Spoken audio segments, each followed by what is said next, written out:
വിഷുവിന് കണിക്കൊന്നയാണ് ഏറ്റവും പ്രധാനപ്പെട്ട കണി വിഭവം. എന്നാൽ വിഷുവിപണി കീഴടക്കുകയാണ് ഇപ്പോൾ ചൈനീസ് കൊന്ന. തുണിയിൽ നിർമ്മിക്കുന്ന കൊന്ന പൂക്കൾക്ക് ഈ വിഷുക്കാലത്ത് ആവശ്യക്കാർ ഏറെയാണ്. വിലക്കുറവും കൂടുതൽ നാൾ ഉപയോഗിക്കാൻ കഴിയുമെന്നതാണ് ചൈനീസ് കൊന്നയെ വിപണിയിലെ താരമാക്കുന്നത്. എല്ലായിടത്തും ഇങ്ങനെ കൃത്രിമ ആഘോഷങ്ങളൊക്കെ വരുമ്പോൾ കണിക്കൊന്നയും അങ്ങനെ കൃത്രിമമാകുന്നു. കണിക്കൊന്നയല്ലേ വിഷുക്കാലമല്ലേ പൂക്കാതിരിക്കാനാകുമോ എന്ന കവിവാക്യമൊക്കെ പലപ്പോഴെങ്കിലുമൊക്കെ അപ്രസക്തമാകുന്നു. ആ റിപ്പോർട്ട് കണ്ടിട്ട് വരാം. കണിക്കൊന്ന പൂക്കളില്ലാതെ വിഷുക്കാലമില്ല.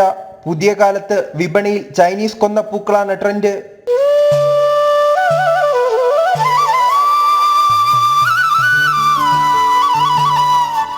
കുറഞ്ഞ വിലയും കൂടുതൽ ദിവസം ഉപയോഗിക്കാൻ കഴിയുമെന്നതും ചൈനീസ് കൊന്ന വിപണികളിൽ താരമാകുന്നു. ഇത് വില കുറവാണ്, അതങ്ങനെ മേടിച്ചിട്ടാണ്.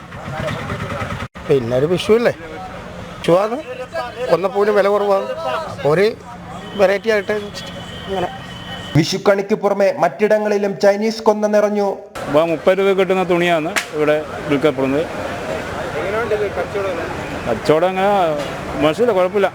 എത്ര ചൈനീസ് കൊന്ന കടന്നു വന്നാലും കണിക്കൊന്നയുടെ സൗന്ദര്യം ലഭിക്കില്ലെന്ന് കച്ചവടക്കാർ തന്നെ പറയുന്നു. കണി വെക്കാൻ പണിക്കൊന്ന തന്നെ വേണം, അത് വാങ്ങിയിട്ടുണ്ട്. ഇത് പിന്നെ ഒരു ഷോന് അത്രയാണ്. എന്തായാലും ഈ വിഷുക്കാലത്ത് നാടും നഗരവും കീഴടക്കി ചൈനീസ് കൊന്ന പൂത്തുലയുന്നു. ജനം, കണ്ണൂർ.